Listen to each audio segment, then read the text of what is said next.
Gurmagat a cairlachas buíoch dit an chance a huirt an ábhar tábhachtach seo ardú.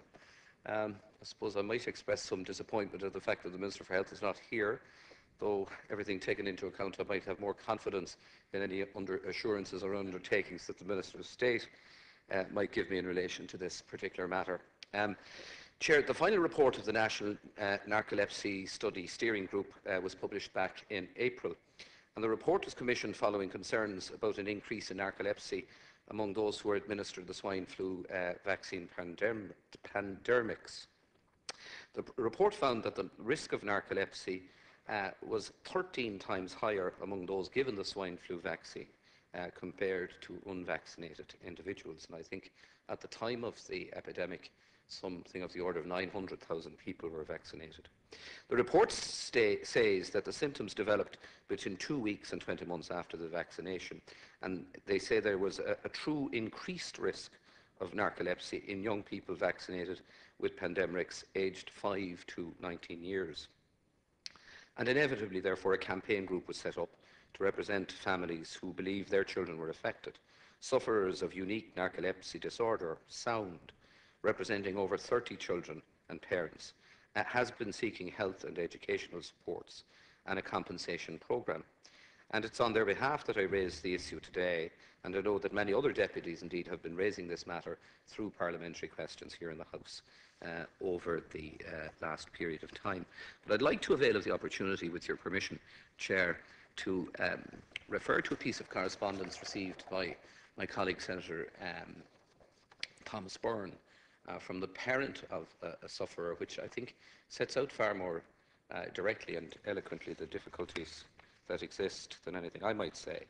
And in the correspondence, we're told, the final report of the National Narcolepsy Study Steering Committee on the investigation of an increase in the incidence of narcolepsy in children and adolescents in 2009 and 10 was published on the 19th of April 2012. The report concluded the increased incidence of narcolepsy in children and adolescents in Ireland was associated with vaccination by pandemics. The Minister for Health, Dr. James Riley, subsequently gave a clear commitment to the members of Sound that a paper would be put to government prior to the Dáil summer recess, which would propose a package of supports being put in place for those affected. Members of Sound were advised that this paper was delayed, but that it would be put to the Dáil in September 2012. We were then advised that it was again delayed until October. The most recent communication Sound has had from the Department of Health is that a statement will be made by the Minister for Health in 4 to 6 weeks, with no mention of the proposed paper on supports being put to the Dáil, and no mention either of further consultation with Sound before any statement is made. We, the parent goes on to say, are most disappointed at the lack of follow-up through the Minister's undertaking, and terribly anxious and concerned for our teenage daughter's future. There is an ongoing public campaign regarding the forthcoming children's referendum, yet children with narcolepsy, due to a state-sponsored vaccination programme, seem to have been forgotten. What does this say about the government's real commitment to children? The author goes on to say that his daughter, who is 15 years old, was vaccinated with a H1N1 swine flu vaccination in November 2009, and following 18 months of fear, anxiety and misdiagnosis, was finally and conclusively diagnosed with narcolepsy as a result of the vaccination. This means that for the particular family in question, the journey began 3 years ago. The chronic condition is not curable and is managed with lifetime medication and only a limited amount of success. Constantly suffering from narcolepsy, she frequently also suffers cataplexy attacks, a complete loss of muscle tone, and has recently begun to experience disturbing night terrors. Her quality of life, her ability to fulfil her potential in sport, education, and normal social behaviour have all been dramatically diminished by this terrible consequence of the state-promoted vaccination programme. The quality of life of her siblings has also been adversely affected by her condition, as has normal family life. And in conclusion, we're told that the writer believes that the Minister, his department and the HSE are reneging on their collective duty, and in particular on his personal commitment to this child and to the other children, adolescents and young adults, to meet the needs of their particular circumstances. Minister. I'd like to thank Lasca Hirlock, Deputy Fearghaíl, for raising this very important matter and providing me the opportunity on behalf of the Minister for Health to outline to the House the importance of the issue that Deputy Fearghaíl has just raised. The Minister for Health's priority is to ensure that the children or adolescents affected are provided with services and supports to meet their health and medical needs. The Department of Health is working closely with the HSE and the Department of Education and Skills to address the needs of those affected by narcolepsy following pandemic vaccination. The Department is engaged with the support group Sound, which represents those affected. Meetings have been held by Minister Riley and his department with representatives of Sound. The HSE provides a wide range of services and supports to those affected, including access to rapid diagnosis, clear treatment pathways, temporary medical cards, and reimbursement of expenses incurred. Multidisciplinary assessment, which allow for the appropriate individualised health and educational supports to be put in place, have commenced.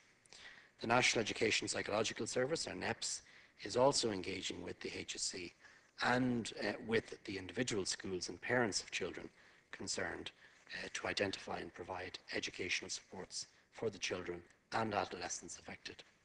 The Department of Education and Skills has also held a number of meetings with Sound to outline the range of additional educational supports that may be provided for children with narcolepsy, subject to an assessment of their needs. These supports can include special arrangements at state exams, access to special needs assistance support, additional learning assistance in schools, information for schools regarding their condition, and home tuition for support for children who have missed a significant time in school due to illness. A meeting was recently held between Sound and representatives of the Higher Education Authority National Access Office and the Department of Education Higher Education Unit in relation to assistance which may be made available for young adults with narcolepsy in third level education. Students with narcolepsy may access the Disability Access Route to Education scheme, which offers enhanced access routes to third level education for pupils with disabilities.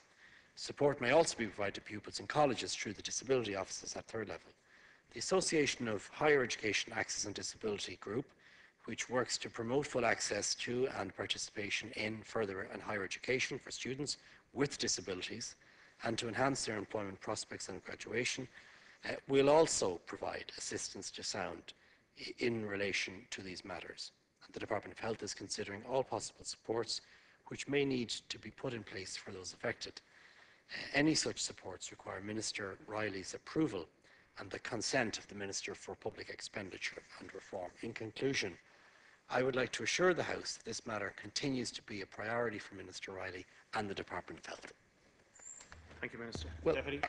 Look, I appreciate your bona fides in this, Minister, and I suppose if nothing was to come out of today's discussion other than perhaps a commitment from yourself to promote this issue with government, I'd be very happy, because the response that you've given us really is listing out supports that are generally available within the health and education system to children or young people with disabilities.